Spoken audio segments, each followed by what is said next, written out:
the lick is the easy way to access all of these modes. Now if we play the very same lick as before, this is now also a lick that, as well as working on G minor, also works on F sharp 7th.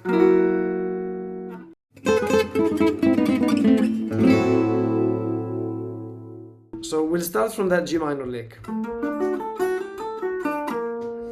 And so we'll be using that lick to understand all of the modes or the important modes of melodic minor.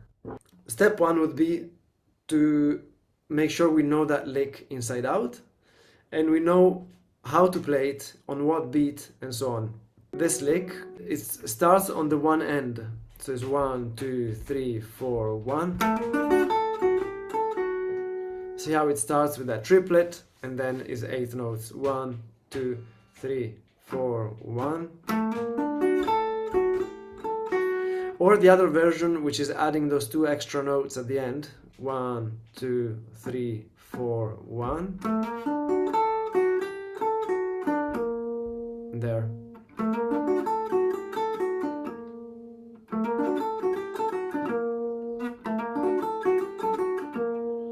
So as we learn a lick, let's do 2 things. Associate it with a particular chord shape. In this case, we'll have this. This is a G minor major 7th, which means 10, 8, 7, 7 from string 5. And try to visualize that lick within that box. As well as doing that, so associate with a chord shape, number 1. Number 2, within that context, know what intervals you're playing when playing that lick. So you're playing what? You're playing the major 9th, the flat 3, right? So that's already something you should know. The lick starts on the major 9th of that chord, or on the 2nd. Then 5th and major 7th. And here you've got the 9th again. And then major 7th, root, 9th, major 7th. So you start like that, and then with that knowledge, you try and work out the same lick in other boxes. Again, always associating it to different chord shapes. For example, if we go all the way down here with a regular G minor, perhaps. There, G minor triad.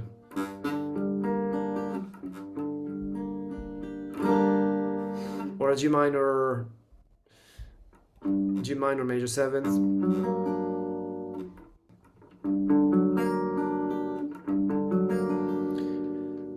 It could be 3, 5, 4, 3, 3, 3.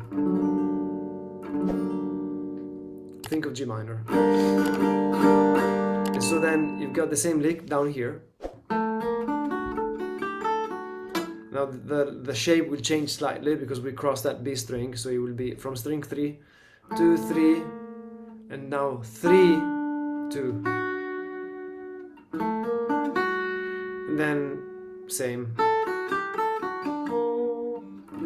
So we have one there. Definitely, well, we can try and learn, well, this would be a good one.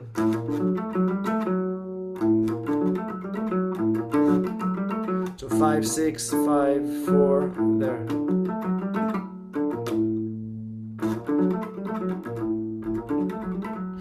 Now this one is a bit more difficult to use because it's low register. It doesn't really stick out when you solo. We prefer the high pitch notes.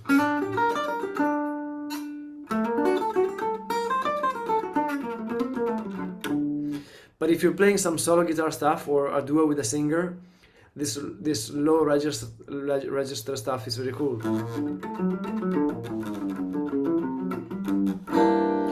So we've got 3 shapes now. Let's go and find the 4th one, which will be here, fret 12 on string 5.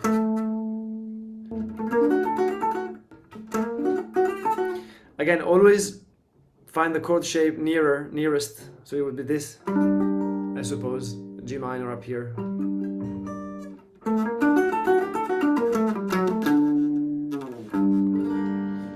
So that's step one. Now let's go back to the original lick and not only associate the chord shape with it, but also the whole scale in that box. So we know how to play G melodic minor there, but I would recommend that we expand it past the octave. So then you've got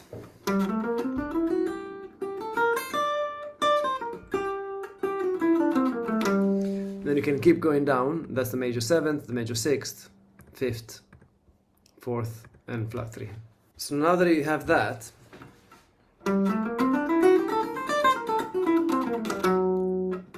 hopefully we can visualize again that lick within that shape. And even to improvise, you know, now you've got the whole scale as reference, so you can play the scale and squeeze in that lick in between.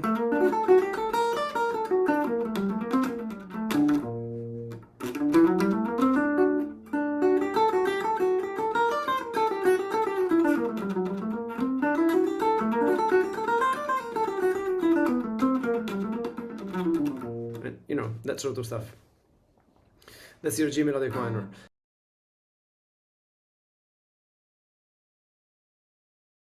Now, the first mode, the first one in terms of importance, is the super Locrian mode, or altered. So how does that one work? How do modes work? We play the scale, we play the same notes, we play the same scale, but I think differently in terms of what my one is, what my root is. So I'd be using the same shape.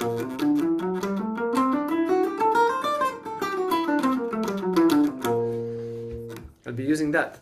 But what I'll do is I change my one. I change where I see my one. So see, the notes themselves don't change, but what I do is I'll say I want this now to be my root note. But this would give me now F sharp, super Locrian, also known as altered dominant. Now, as we can see, what intervals do I have? Now, here it gives me some weird intervals. So I've got root, flat second, flat 3, major 3, flat 5, I like to call it sharp 4, although it's the same thing. Sharp 4, sharp 5, and flat 7th. Root, flat 2, flat 3, major 3, sharp 5, sharp 4, sorry, and sharp 5. So in this instance, the major third will be the predominant sound. So we'll change this minor third, this flat 3, we'll start calling it sharp 9 or sharp 2. It's the same note, but we call it something else so that we don't get confused.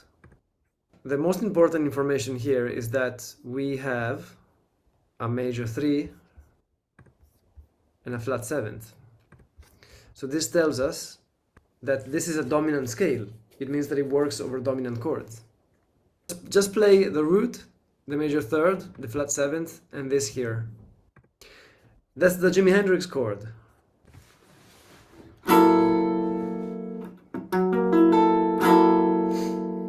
It's a dominant chord. So 1, major third, and flat 7th. But with a sharp 9, with flat 3 as well, which we call sharp 9. This would be F sharp 7, sharp 9. That's the Hendrix chord. So now see that we end up with a scale that works on dominant chords. So this bunch of notes, when we thought of my root to be here, then we were in G melodic minor. The same scale with my root here, so G melodic minor, it means I play it on minor chords. If I change my root, now I end up with a scale that I play on dominant chords. Which dominant chords? Well, in this instance, F sharp 7, because my new root is F sharp. So then I end up with a scale, F sharp, super Locrian.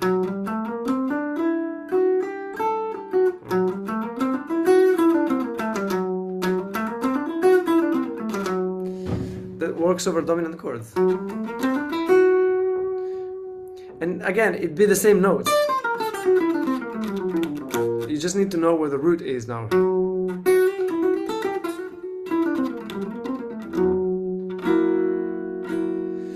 This scale works only on primary dominant chords, only on 5/1s.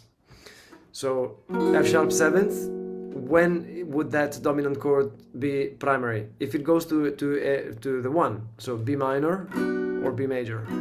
So we are outside of the melodic minor scale now. We're thinking in terms of other harmonic context. That's why when you learn these modes, you isolate them as separate scales. You don't really need to know where they come from. But now, going back to our lick, the lick is the easy way to access all of these modes. Now, if we play the very same lick as before, this is now also a lick that, as well as working on G minor, also works on F sharp 7th.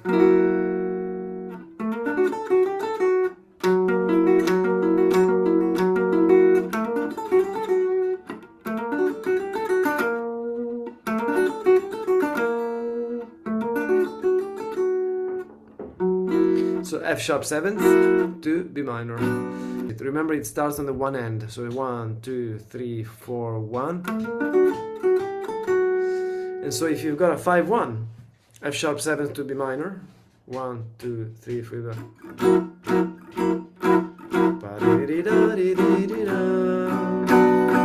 And that last note will fall on beat 1 of the 1. Again, go and play it in all of those boxes where you played that lick before, but now this is over F sharp 7th. So then you'll have this one here, right? But now it's F sharp 7th to B minor or B major, works for both.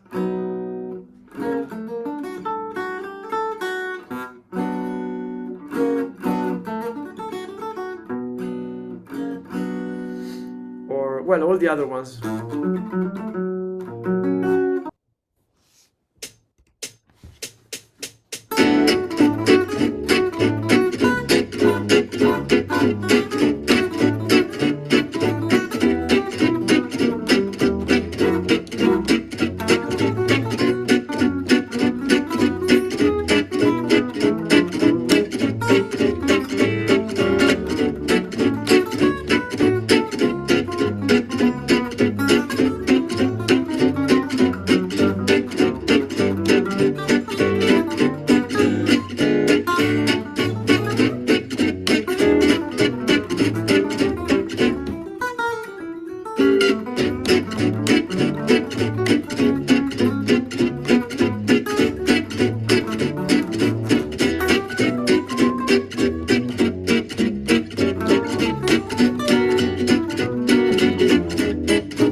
See how it becomes a very cool 5/1 lick.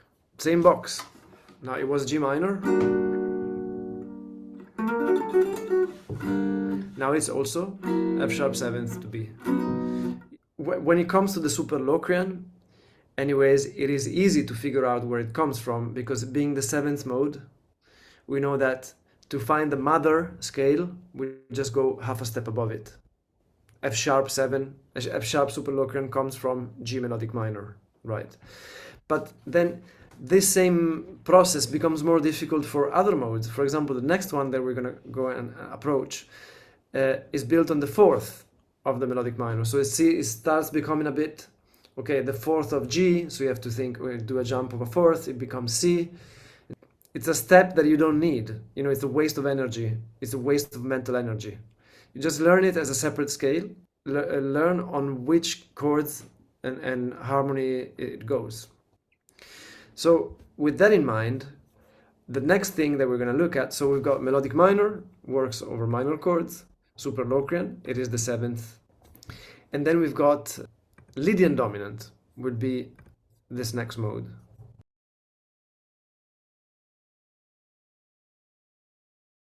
So let's go and take a look here. let's put the color back here to black. So I'm thinking of the mode, so back to melodic minor, which is this, G melodic minor. I'm thinking of the mode built on the fourth note, which is, what's the fourth? Well, the fourth is always underneath the root. See? That's where we usually find that interval. Unless my root is on string 3, then the fourth would be here, like that. But see, just to demonstrate, if my root is on string 3, then the fourth is there. If not, it's always just below it. So now this, I want this to be my root, so I'll do it here. Perfect fourth. So as we do that, the first thing we need to go and analyze is, okay, cool, let's play the scale.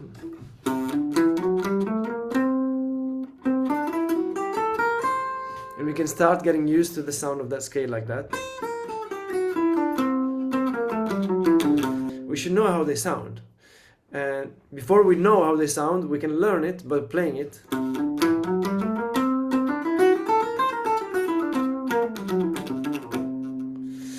So we play the scale, we get used and accustomed to the sound that it has now.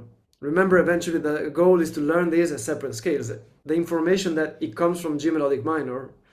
And then next step would be again to analyze the intervals. So what do I have? I've got a root, a ninth, or I like to call these ninths, but it's the second, same thing. Major second, major third, sharp 4, fifth, sixth, flat 7th. This scale is called Lydian dominant. Why Lydian dominant? The word Lydian means sharp 4. So if you take a normal major scale, like C major, and raise the fourth by a semitone, making it a sharp 4, it becomes Lydian. And so why is this one called Lydian dominant? Because a normal Lydian scale would have this. Just look at this one octave here. This would be a normal Lydian scale. It is the fourth mode of the major scale. So we would be in the key of F here. But if I do that, it becomes Lydian dominant, because now it has a major third. Obviously, the major third was there before. But also a flat 7th.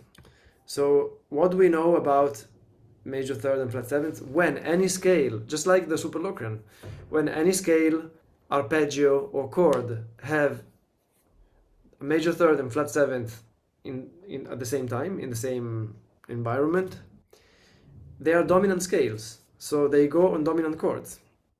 As we know, we have two types of dominant chords. They can be primary dominant chords and secondary dominant chords.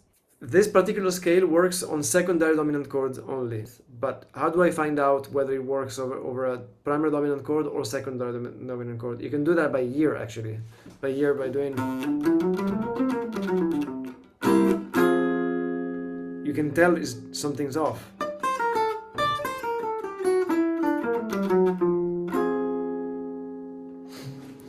So, Lydian dominant, which is this scale now that we get by playing the melodic minor scale from the fourth note, is a scale now that works over a secondary dominant chords. So, in G melodic minor,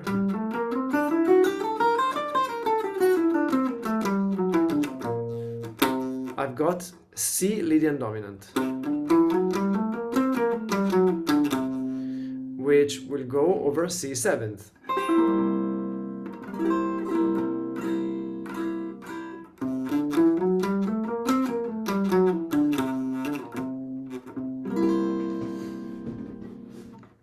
Now look at that original lick.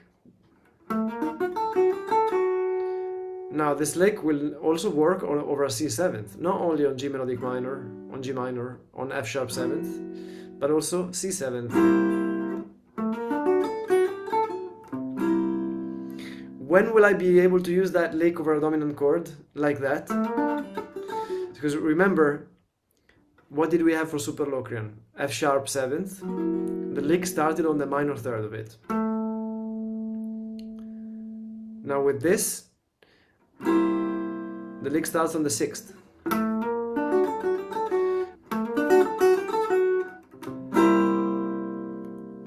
So I'll be able to use that sound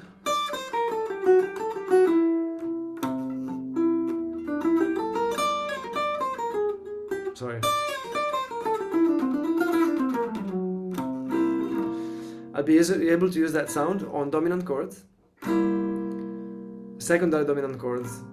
So see now, again, try different boxes. This is my C7th, the lick now starts on the 6th.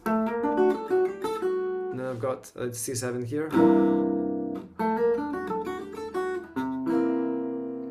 And sing.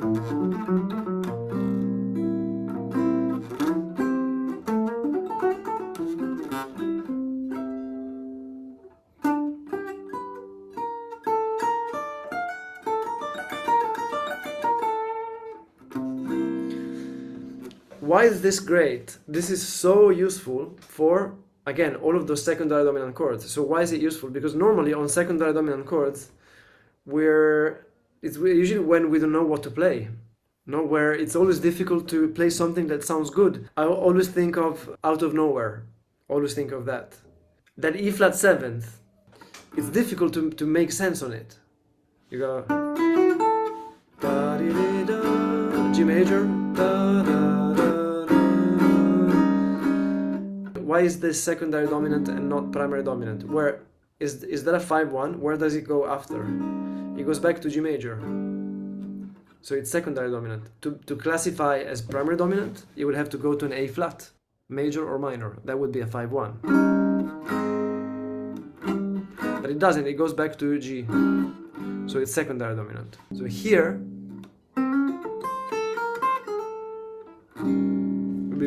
we'll be using that scale there, that lick.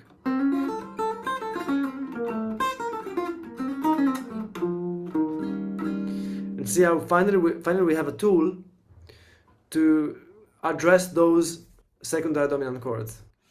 So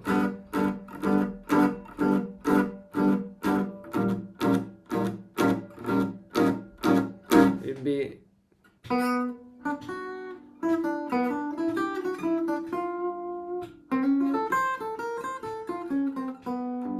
back to G. It's a cool sound. Then it goes to E7 and A minor. What's that E7 to A minor? Primary dominant. And so then E super Locrian there. So from the top, G major.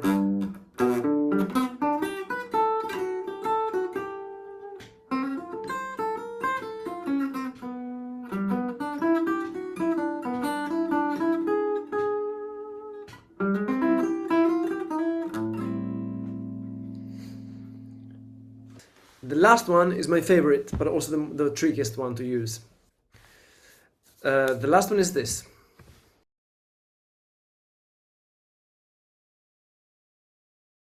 This scale is called Locrian sharp 2. So it's made of 1, 2, flat 3, 4, flat 5, flat 6, flat 7. Why is it called Locrian sharp 2? We have a mode, the 7th mode of the major scale.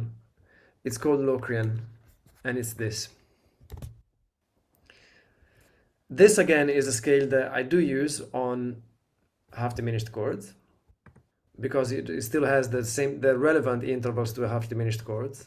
It is actually the standard way to approach a half diminished chord, the Locrian scale. Now the Locrian scale is the 7th mode of the major scale. It looks like this actually. And it is our go-to choice for half diminished chords. So where would I have, this would be obviously on E half diminished. Where would I have an E half diminished? Well, could be many things, but perhaps on a minor 2-5-1 in D. I would have E half diminished, A7th, D minor. Normally on that E half diminished, I would think Locrian.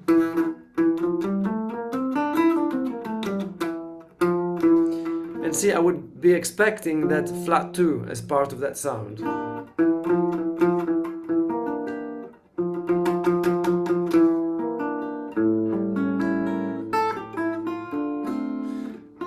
this here is another octave for that flat 2, and see, E half diminished, flat 2,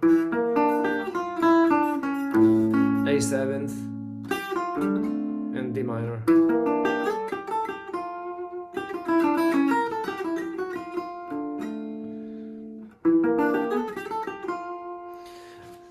This is Locrian.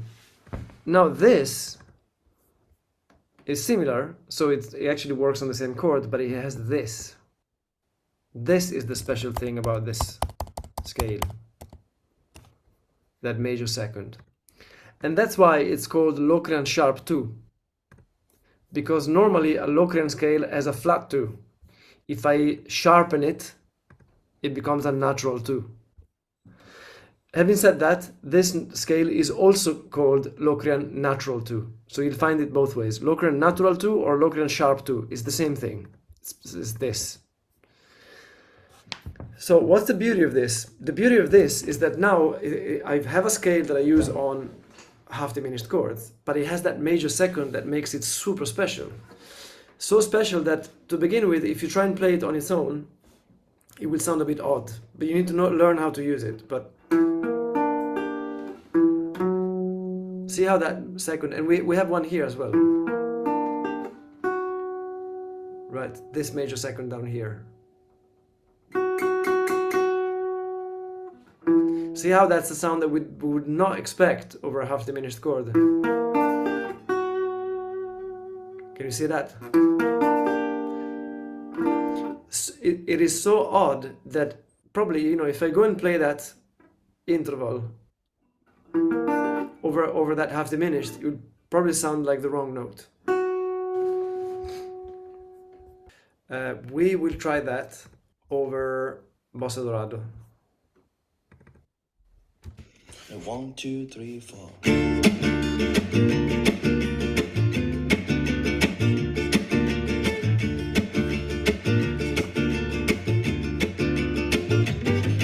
So D minor, E seventh, now on E half diminished. Sounds like the wrong note, doesn't it? But let's try it again. Let me play a solo on it.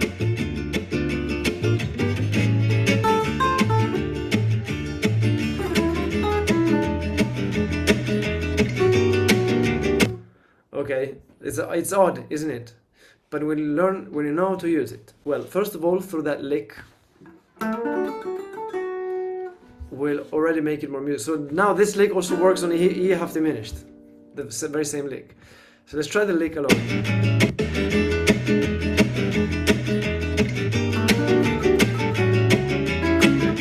Still a bit odd, but it's starting to make sense.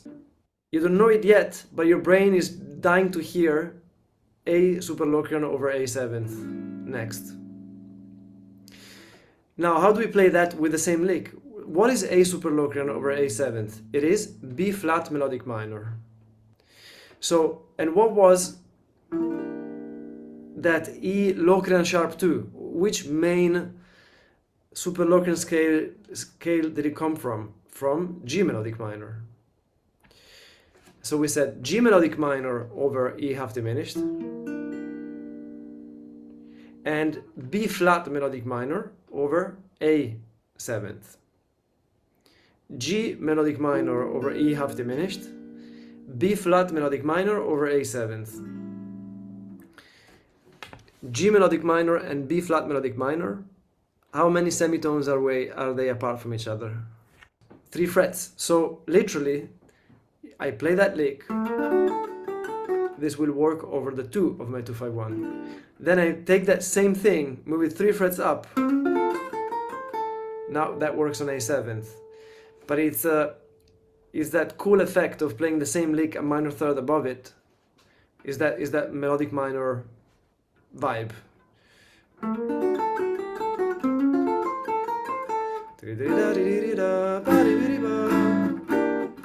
If you like, you can go then 4 semitones above it, play that same lick, and guess what? You're playing D melodic minor, which is what you play on D.